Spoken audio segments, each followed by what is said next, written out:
Le programme de travailleurs étrangers temporaires fédéral a connu des ratés en Nouvelle-Écosse. Des travailleurs à qui on promettait la lune se sont retrouvés avec des conditions de travail difficiles et un salaire misérable. Et selon un ex-travailleur étranger temporaire, des cas comme ceux-là ne seraient pas rares. Stéphanie Blanchet. On leur promettait des salaires de 6 000 à 8 000 $ par mois.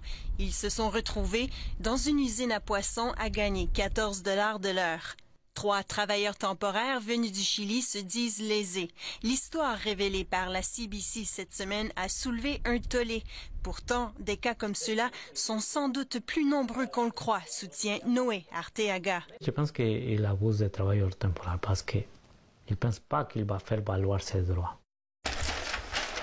Originaire du Guatemala, il est venu au Canada en 2008 via le programme de travailleurs étrangers temporaires.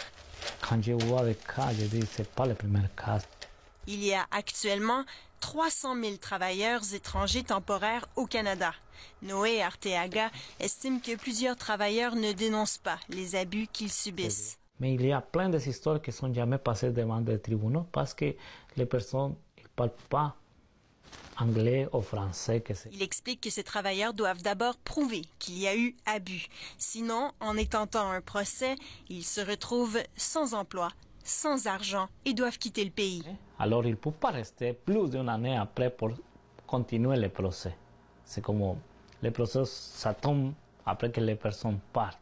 Récemment, c'est son cousin du Guatemala qui a été la cible d'une offre d'emploi douteuse, un poste de gérant dans un supermarché canadien. Les recruteurs lui demandent de défrayer des coûts avant de procéder à son embauche. Premièrement, c'est pas vrai parce que lui, il parle pas anglais. Comment est-ce que lui, il va devenir gérant? Au début du mois, un juge de la Cour suprême de la Nouvelle-Écosse a prononcé une sentence de 2 ans de prison contre un homme d'affaires d'Halifax qui a exploité des travailleurs étrangers temporaires en les payant à peine plus de 3 $ de l'heure.